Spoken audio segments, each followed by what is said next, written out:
You can't be serious, man. You cannot be serious. Well, now,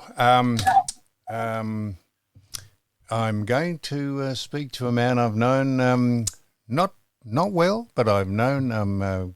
I'd say I'm a friend of his. I am a friend of his, and he is a remarkable person, a remarkable athlete, because he is almost a contradiction in terms to what you would think a professional athlete is in this day and age. He's probably one of the most popular sports people in the country, and I've done many functions with him, and have yet to find anyone who doesn't speak highly of him for whatever reason.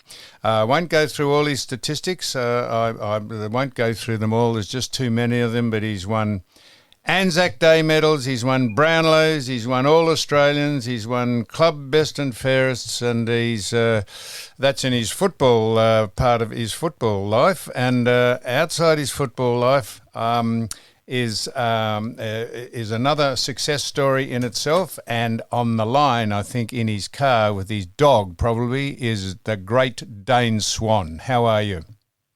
I'm good, Sam. How are you, mate? I love the music at the start. Was that Nellie Fitzgerald? That's Nellie Fitzgerald.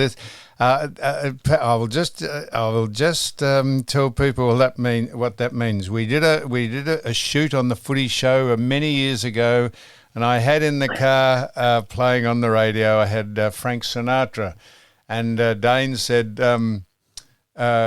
or it might have been Ella Fitzgerald, and I said, "What music do you listen to?" He said, who is singing that? And I said, "It's either Frank Sinatra or Ella Fitzgerald." I said, "What do you listen to?" He said he listens to Kanye West, who has since changed his name, I think, to some other name now, hasn't he? He used to be married to one of the Kardashians. Yay. Yeah. And I said, I'd never heard of Kanye West. And I said, Kanye West? He said, well, who's Nellie Fitzgerald? I said, it's Ella Fitzgerald, Dane. So that's how we're just generations apart in many things, our taste in music, our look out on life. And so that's about how polarised we are. But Dane, you will think this is, I want to chat to you because I want to go through all your football. I'm more interested in the fact that you are what I would call an enigma. You are just a puzzling person who has been so successful in your chosen sport, and you have almost thumbed your nose at every convention about what makes people successful, except I'm sure the inner drive that is within your body. But you give the appearance that you are so laid back and so casual that people wonder how you succeed in spite of yourself. Is that reasonable? Yeah, it's reasonable, but I am pretty laid back and relaxed, and mate, it's only life, isn't it? It's just a game. Footy's just a game. It's just run around and chase the ball around. That's all I tried to do, so lucky I could do it okay. But mate, what's the point of being stressed about shit that you can't change or you can't fix, you know? And life, you move on. And that is probably the secret to your success, because you are remarkably statistically wise, and I know statistics can be statistics, and then there's statistics, and then there's damn lies, but statistically speaking, you are one of the all-time great players. Do you ever reflect, Dane, on? I don't want to get too too serious, but do you ever reflect on how blessed and how lucky? I know the harder you work and the harder you train and the harder you push yourself, the luckier you get. But you probably couldn't believe when you were 58th pick, drafted 58th for Collingwood. You probably wouldn't believe that you have had the success. You couldn't envisage you've had the success that you have to this day and age. Yeah, well, thanks for the kind words, mate. But of course not. No, I was picked 58. I was a shootout as a kid. I probably didn't deserve to be drafted. That's how I got drafted too young. I was immature. Clearly my first few years, I'm not sure anyone. Well, I'll say for a fact, there would have been no one who said I would have ended up in the Hall of Fame after my early start. So, man, I got pretty lucky. It was just one of those things. I just got better. I got a fair few chances. But like I said, it's just, I don't know. I still don't know how it happened, mate. Like, I've got no idea. Like, it just happened and got better and better and managed to be able to get the ball a few times. So That's about it. There's no...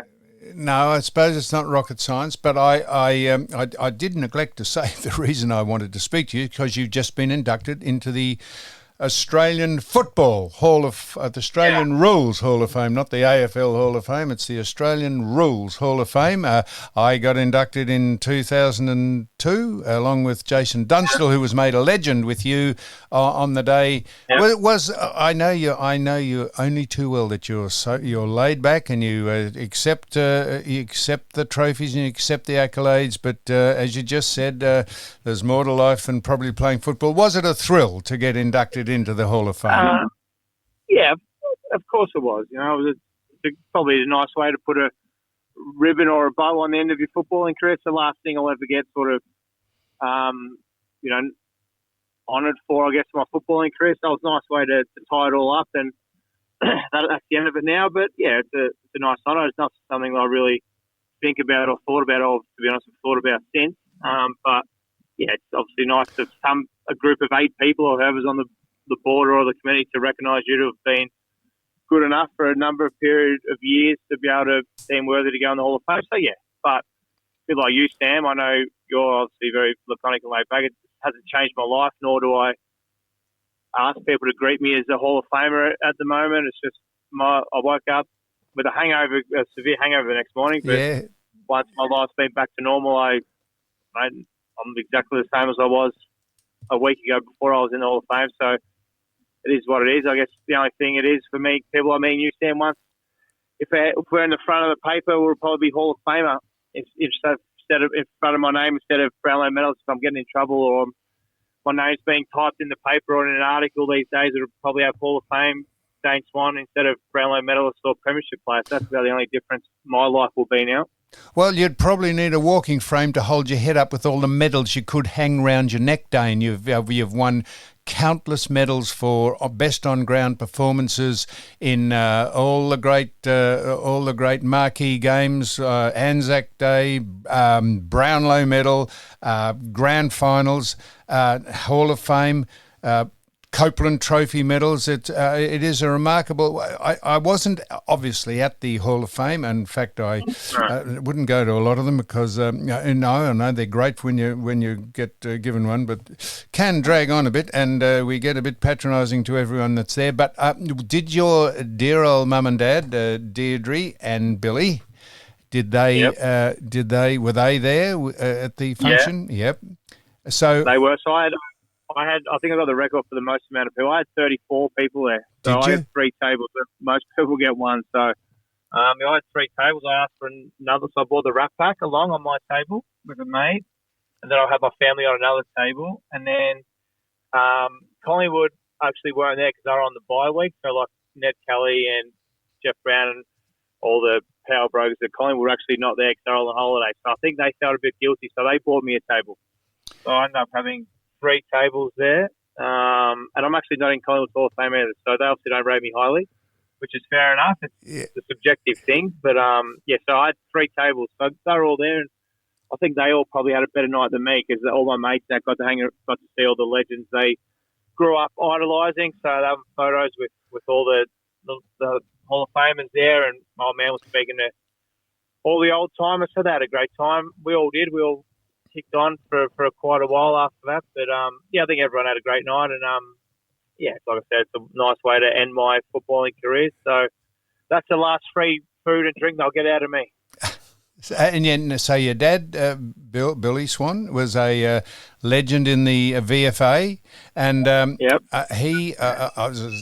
you'll tell me if any of this is not right, but as I understand it, he wasn't too sure which way you were headed. You had you're a bit of a rogue, a bit of a rascal in your earlier years, and did he keep you on the straight and narrow, or disciplined you into, or was that not right?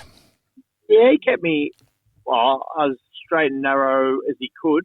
Obviously, it wasn't all straight and narrow my whole childhood, but he was pretty good. I remember when I did get arrested playing, he was never one to really grandstand over coaches and tell them what they thought of him and like drag me away quarter time, say don't worry about them, focus on yourself. But basically what he said when I got arrested, I thought I was going to be sacked. in 2002. So, mate, don't play AFL because it's what you think we want from you. Like, if you don't want to play, so don't. Like, I'll be happy with whatever you want to do. So, if you don't want to play footy, don't. Like, don't do it because it's what you think mum and dad want for you. Like, because we're proud of you. So, I was like, no, actually, for all the whinging and moaning I did about AFL, I'm under no illusion. It was obviously an incredible job, paid well, lifestyle, holidays. You know, I would be playing for free somewhere if I wasn't fortunate enough to be getting paid to do it. So from then on, I was like, you know what, I'll want to try and make a go of this. So, you know, Dad was a man of few words, but when he spoke, it really resonated and really listened. So I really listened. So, yeah, that was probably the turning point in my when Dad sort of sat me down like that. And, sort of laid it out like that. And I was like, no, I actually want to give this a go. I've only spoken to your dad on a couple of occasions because I think we have still one thing in common. We think we're pretty reasonable fans of the man trying to become the president, the 47th president in the United States. I've had a couple of conversations with him on the texting machine and in person. So I've only met him a couple of times. But you said when you were arrested or in 2002, like all of us, Dane, and do I know this only too well, like all of that, we err sometimes in life, and you know less or more than or probably a little more than most people, but no more than me. What was that about in 2002 that your dad thought you better just settle down? What was the arrest about? Yeah. We're going to a blue. Is that the security guard? Yeah, so it was the day after. It was 5 of them. It wasn't just one. So there was. It was the day. It was the night after. It was the night of the last training session before Christmas, and maybe back in your day, Sam, but back when I first started, the last training session of pre-season before Christmas, you trained about 8 a.m. and you trained for about 3 hours, and then you went to the pub. It was like a Mad Monday. Yeah, like school. That's what it was. Like your last day of pre-season training before Christmas, you get flogged for 3 hours, then you get on the pitch. It was like a Mad Monday. So we did that, and then obviously had a heap. And mate, we got kicked out of a cab on Flinders Street. Yeah. And then mate hit a passerby car, and then they got out, and we tried to escape, and then they called security. Yeah. There was 5 of them, 3 of us. We were 18 at the time. They were, men, and obviously we won the fight, and then we got arrested for it. It was obviously, and I haven't been in a fight since. So I learned my lesson. It cost me about $250,000. So, and legal fees. So I'm not. I didn't ask you that. I'm not trying to ask you about all the indiscretions you've had. That's. But you just did mention that in 2002 you got arrested, and I was wondering. So that's when your dad. Yeah, that was for that. Your dad then said, "If you don't want to be involved in the VFL, well, we don't mind what you do. We'll back you, whatever you want to do." So, as a father, a responsible parent should do, rather than living their lives vicariously through their sons or daughters. So. And I probably didn't give I moved straight out of home when I basically straight out of home when I got drafted, moved straight in with a mate. So I probably had made my first sort of 18 months of footy. Well, I had zero interest in playing footy. It was all about trying to do my best and get on a Saturday night. That's where all my effort was put in. All my effort was put in on a Saturday night trying to do my best in a nightclub, Sam, or I'm sure you're familiar with those kind of efforts. I am, yes. I was going out 3-4 nights a week when I was first drafted on an AFL list. So, but I was going out Wednesday night, Thursday night, Friday night for a little bit just to peruse, see what was happening, and Saturday night, Sunday night, sleeping basically the rest of the week. So, because if you weren't in the squad, you'd train at Williamstown on a Tuesday, Thursday night. So I had nothing to do all day. So I was very lucky to stay on the list. I'd, put in no effort. Was just a kid doing whatever every other 18-year-old kid out of school was doing and stuff, and I was technically a professional athlete. So you say what every other 18-year-old kid, did you dabble in drugs or alcohol, or did you was that a bit of a were you enticed to maybe do that while you were doing nothing, or did your dad or you decide pretty smartly that maybe that's not the way to go and I'll concentrate on becoming the star that you have become? Yeah, a bit of everything. Obviously, once you're a kid, you not try anything once, and I probably have. So, we dabbled in all kinds of things. Just like I said, I was just doing what all kids were doing, but I was just on the MCG. So, it took that. Probably, to be fair, the arrest was the thing that changed my career. Like, because if I hadn't have got arrested then and had a massive waking up, I probably would have continued on the same path I was on for another year. Then they just would have delisted me, with no fanfare. Then I would have been out trying to start in the real world. So that really shook. I was like, fuck, for all the whinging and moaning that I did, like I said, I'm under no illusion. It was a great job, and I guess what you don't know what you've got till it's gone is a very cliche saying, but I thought I was going to be sacked. For about 2 days there, I thought I was gone. I was like, well, fuck. Like, playing footy is actually not a bad gig. You get to run around, be fit. You get to wear trackies and Ugg boots to work. You get to have a laugh with your mates, like 40 of your best mates, locker room talk, all that kind of stuff. You try to get to be fit, make decent money, or holidays, like playing in front of 80,000. Like, I might give this a go. So I wouldn't say I was put on the right path. I'd say I was put on a right turf path than what I was on. And this was a slow burn. This was end of 02, start of 03 season, and I didn't really start playing well till 06, 07. So it took me a while, but for some reason I hung around and got chances when I probably didn't deserve them. And this is very remiss of me. I should have said that Suzanne Stanley. Sue Stanley's listening to this, and she's got the headphones on, and I should have said that earlier. And if any question you might like to ask Dane from a woman's point of view, Sue, you go right ahead. So I should have said that at the start, but I had my head up my arse, I did. How unusual. How is the boat going, Sam? The boat's going all right, Dane, but it has its teething troubles every now and again. It's going okay. Nothing we've done to it. I've run to ground twice, but other than that, it's going okay.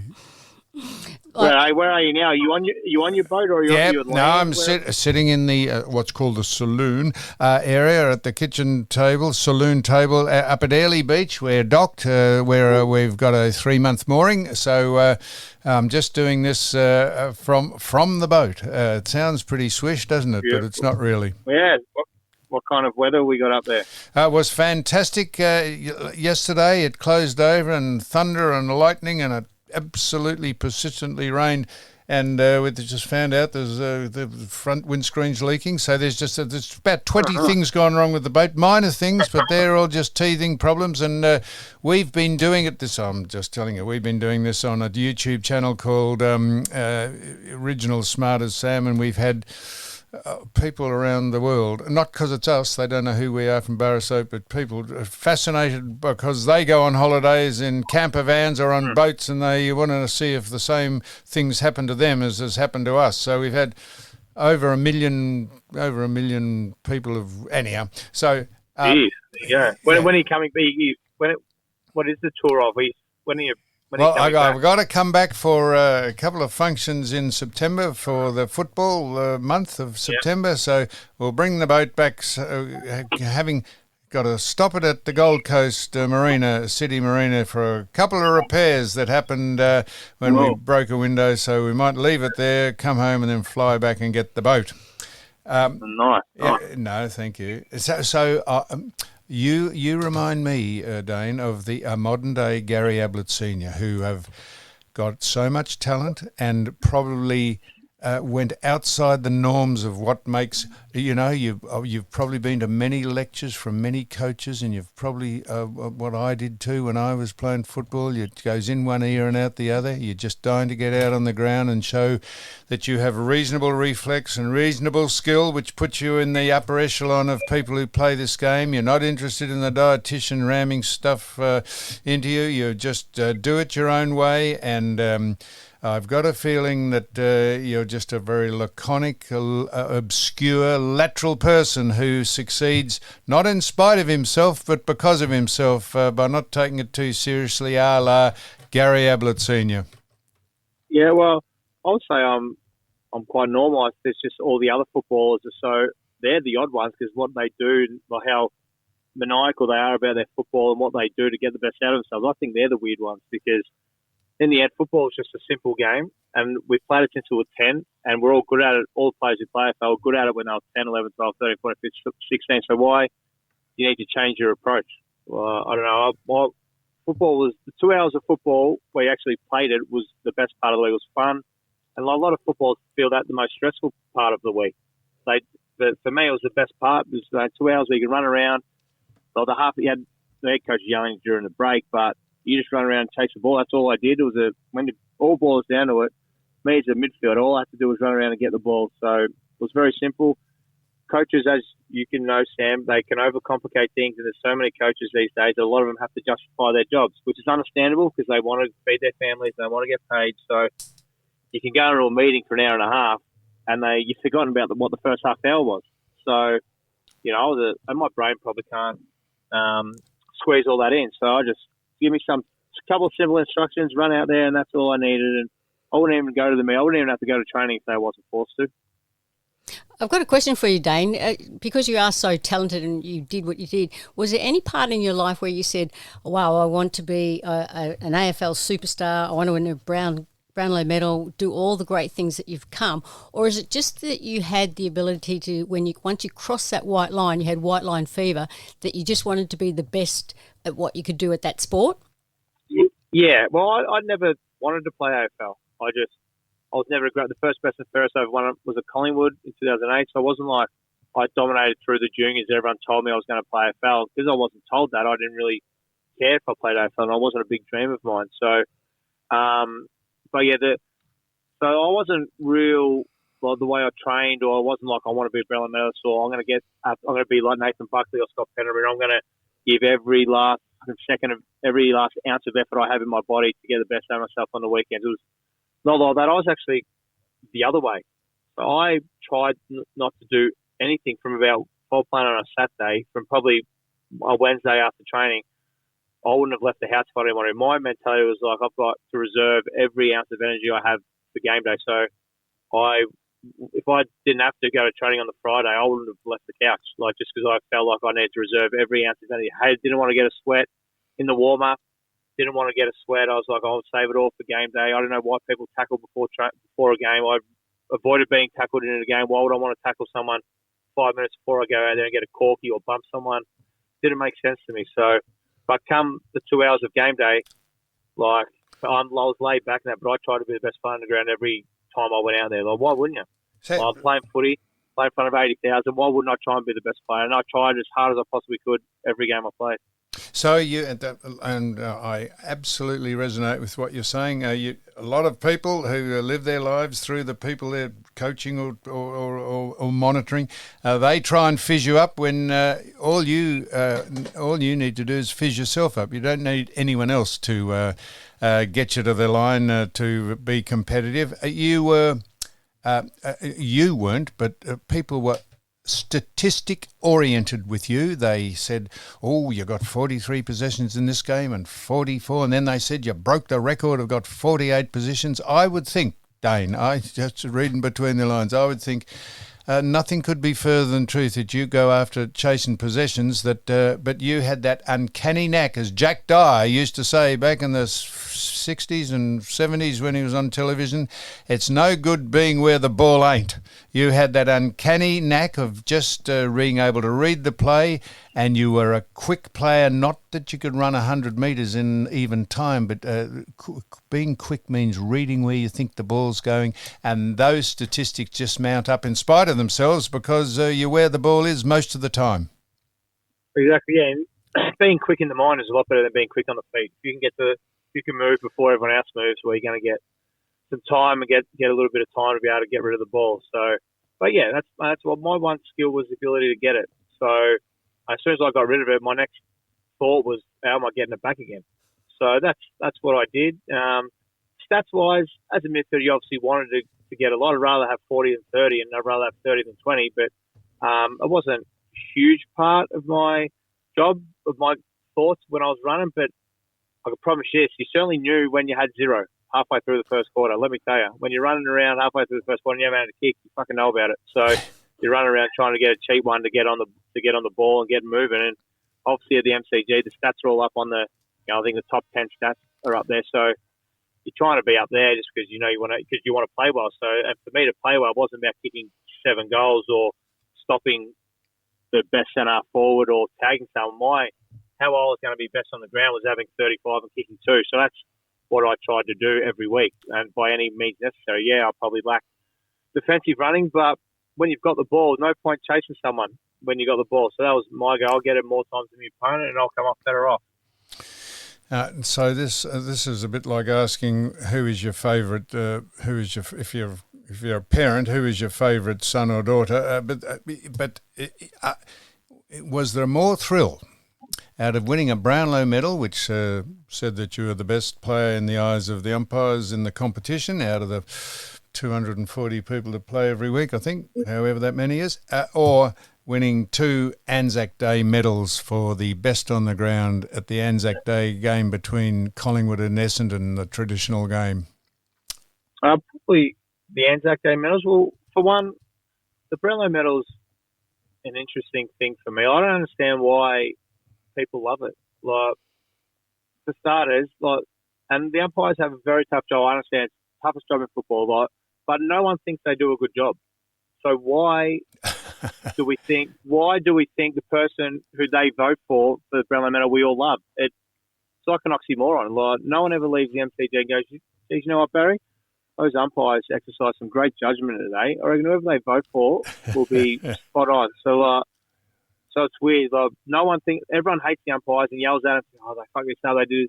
But when it comes to the night of the Brownlow, we all go, my goodness, this is the greatest award in the history of football. So it doesn't really, I don't know, it's a weird one for me, so I don't really rate it. That is a great piece of lateral thinking. You're spot on. You're absolutely spot on. It's a quaint award given by the umpires, but it's revered, and it's a great night out, and the AFL have taken it to the next level, and it's a big showcase for our game, but you're spot on. Yeah, absolutely. Yeah, if they didn't have a big night for it, no one would care about it. If they did a night for the Herald Sun Player of the Year, and they did a big gala event, it was on the telly, that would be the biggest award of the night. If they did it for the Coaches Awards, and they read the coaches' votes out once a week, and they did a lot of the Brownlow, that would be the biggest award. It's just because the girls and the boys can get dressed up. It's a Monday night before the granny, and it's a big night for the TV and the media. That's the only reason why it's a big award. You're right, because I think Bob Skilton, who won 3, I think the third one he won, or maybe the first one, they did the voting at Harrison House, I think it was, and they rang him up, and Bob said, yes, is this Bob Skilton? They said, yes, it's Bob here. He said, you've just won the Brownlow, well done. Yeah, they rang him up at home. That's how, but it's great for grand final week, and it's, if you're going to showcase, it's a great thing. But so the Anzac Day, it's an incredible day. Like, what it means for the country and the footballing community, and to play well on the big day when the whole football world's watching, that's pretty special. Yeah. Is it possible to realise, because of what it means, the Anzac Day game, is it possible while you're playing and you think you're going okay, is it possible to have in the back of your mind, man, it'd be great to win this medal because it would mean so much because what the occasion is, or is it just if you happen to get the nod, well, that's great? No, that's probably an unfair question. That because you go out trying to win it. Of course, well, I try to go out and win be best on every day. So win an Anzac medal, you want to go out and win it, and you know the odds, and you know if you're playing well, and you look up at half time, and we look up 3 quarters, like, fuck, I've gone all right. If I keep going, I might win the medal. So, yeah, you do. Whether current players will say they don't care about it, but they can't say they care about it because they're current players and they'll look like selfish arseholes. But everyone knows everyone wants to win a medal. Everyone wants to play well, and you know how you're going. You're selfishly hoping, like, geez, I hope he doesn't get a kick in the last quarter because if I keep going, I'm going to get it over him. So, yeah, it's human nature. Now, in an attempt to get you to play better than they thought you could play, or they wanted you to play better than they were hoping you could play, they sent you over with a whole lot of other people to Arizona for some high-altitude training. Did you think, Oh, I'm happy to go. This is a nice sojourn, a nice paid holiday. Or what was the value of that? Did you get any value out of it? Because I think the club was sent players over there because it helped cope with injuries better. Or did you notice your game improved after you came back from Arizona? It did, actually. Well, so I went mid-year, but I was pretty banged up. It was the year I won the Brownlow, actually. So I had the best 10-week patch of footy in my career after I got back. But I think it was they flagged it with me in the off-season, and I was a bit like what I just said before. I was mate, for all the I love holidays and all the carrying on. I was like, one thing I love doing is playing footy. I was like, why would I want to miss a game? Because that was 2011. I'd just fallen short in the Brownlow the year before. Like, you have all Australians to worry about. Basically for bonuses, I get a bonus for the BNF, bonus for All Australian, bonus for the Brownlow. I was like, if I miss a game, there's fucking one less game I've got a chance of winning the BNF, winning Brownlows, winning All Australian. So I wasn't real comfortable with it at the start, but then I was pretty banged up halfway through. I had a tear in my quad I was playing through, I had a sore shoulder I was playing through. I was just going through some stuff, and I was like, fuck it, let's go. So I went over there now. Whether the altitude worked or not, well, but they don't do it anymore, do they, Sam? So it can't have been too beneficial, but it was probably more for, we went away for 10 days, went to Arizona.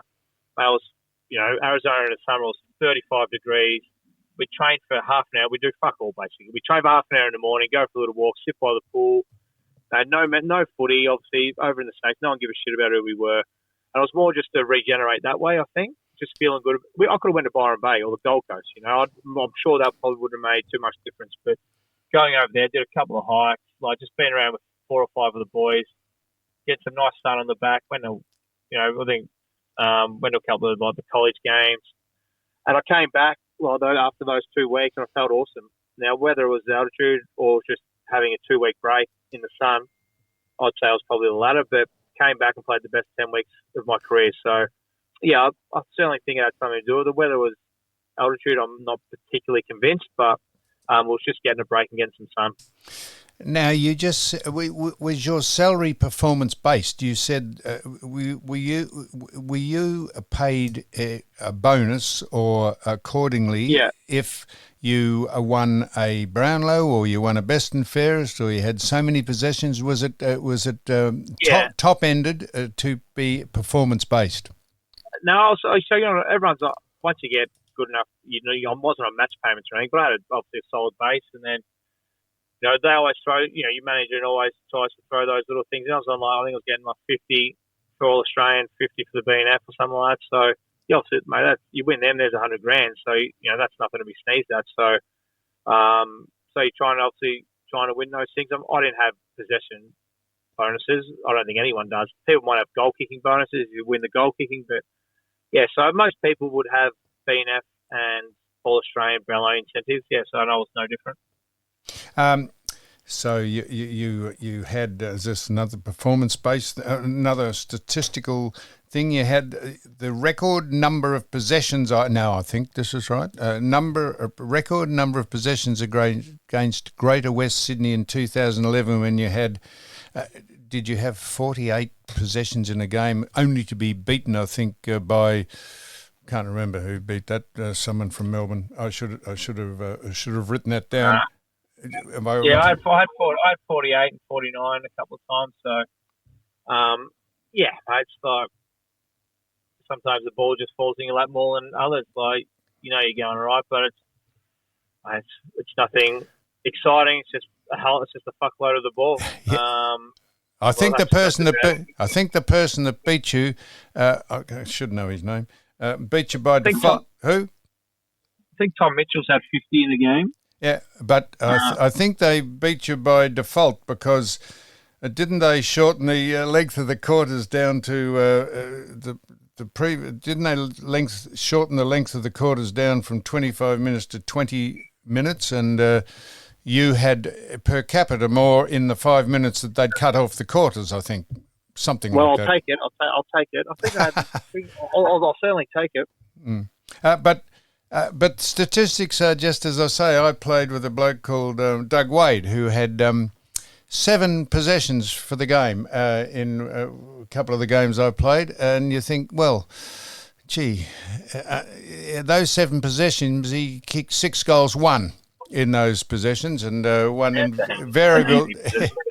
So that's just the basis of people who play up the ground, and you are instrumental in getting someone like Doug Wade to get 7 possessions, which results in 6 goals for the game. He can't get those possessions, even the 7, unless there's people like you getting it 48 times and pumping the ball down there somewhere. So it's all relative, isn't it?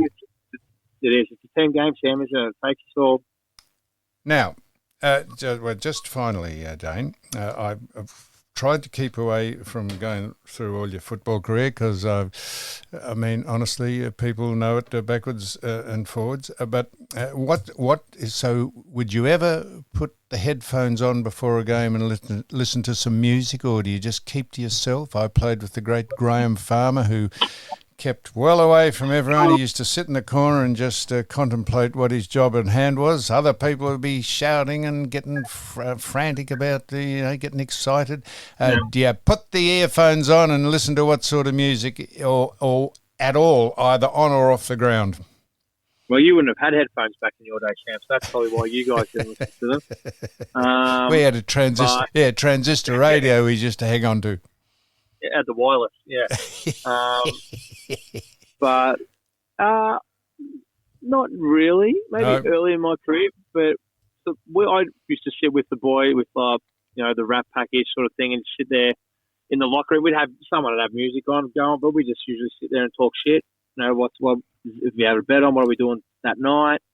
Blah blah blah. We just sit around and pretty laid back, pretty casual. Footballers have all got their little idiosyncrasies, and some people like to be really focused, headphones on, and wouldn't give you the time of day, like that angry look on their face, like they're about to go to war. Some people love to play house music. Some people love to fucking kick the footy a lot to get touch on. Some people like to get an hour of massage.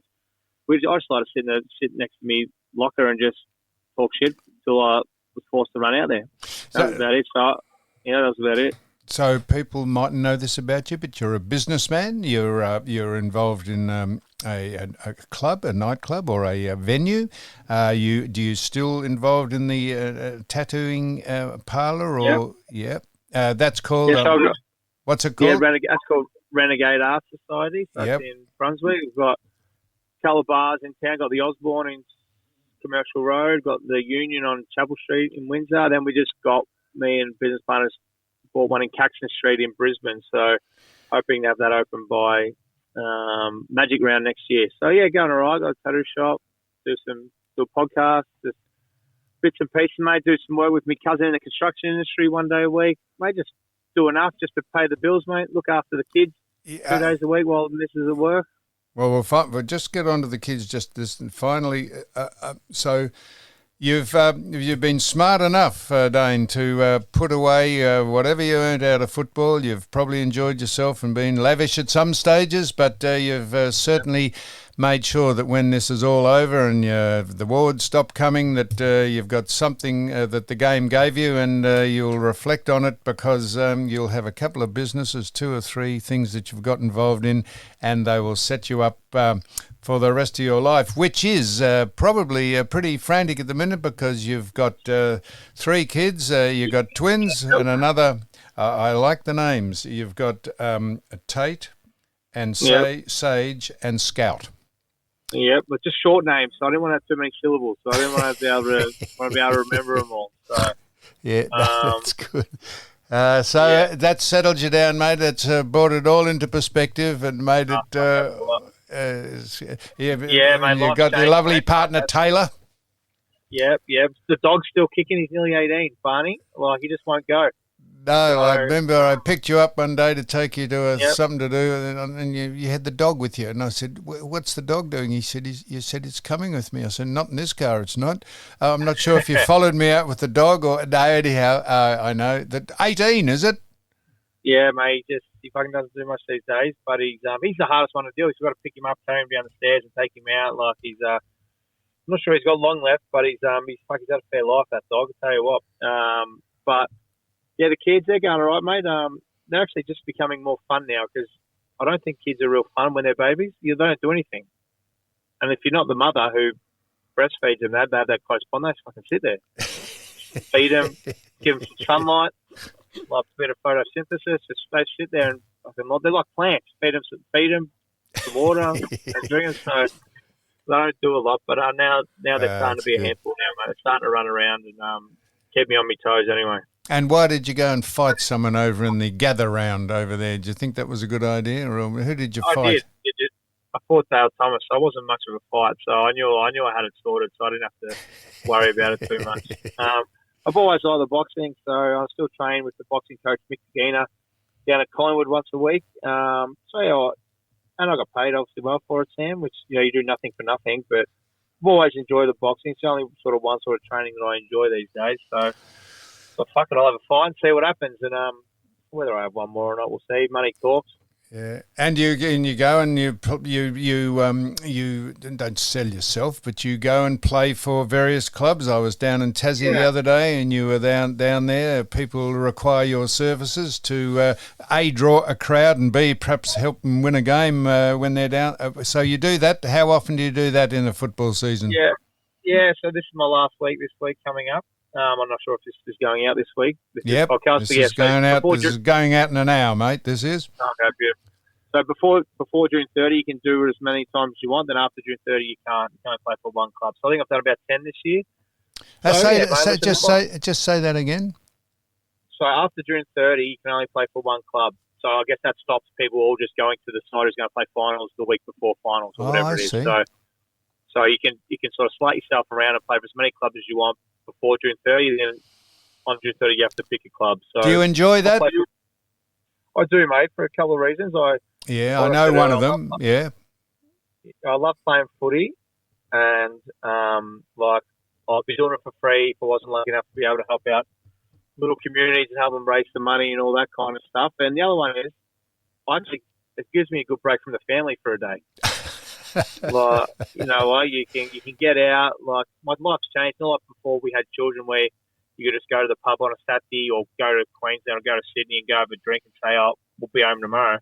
Like you got people you got to look after now. So go to play footy, you get out, and it's easy to get. Once you get out of the house, it's easy. So got out of the house, play some footy, and have a couple of beers with some wonderful people from the country, local areas which I'll never be to. I've been to Broken Hill, went to Roxby Downs on the weekend, Swan Hill. I've been to Tassie a couple of times. All these random places that I didn't know existed. But you go there and obviously people are wonderful people in football communities. I love having a beer with them and telling me story. And this is finally, do you find people any people want to make heroes out of themselves by running through the Great Dane Swan or giving him a backhander or doing something in many of these games, or are they genuinely pretty respectful? Yeah, people are pretty good. Like, they did that in this day and age, you go to jail. Like, still, cameras being filmed. And I tell you, I'm not elite at much anymore, but one thing I'm elite at is avoiding body contact playing these games. Like, Don't expect me to run back to the fight of the ball or stick my head over it and win a heap of contested footy. I just run in straight lines now, and I'm pretty good at just pulling up a bit shorter or avoiding getting bumped or any. So if someone was trying to take me out, they'd have to be fucking very, very good at it because I'm very, very good at avoiding it. Well, mate, you're very, very good at doing a lot of things, and as I say, you're a breath of fresh air when you came onto the footy show for many seasons in a row there. And you're a remarkably successful person for probably a whole lot of different reasons than people think you are. So you're a star. Welcome to the Hall of Fame, and I know your success will just keep going and getting better and better. The Great Dane Swan, thank you for joining us. Thanks, Sam and Sue. Thanks for having us. Don't get lost out there. It's a dangerous place to see. Yeah, all the best, mate. Thank you so much. Thanks, guys. No worries. Have a good day. Bye-bye.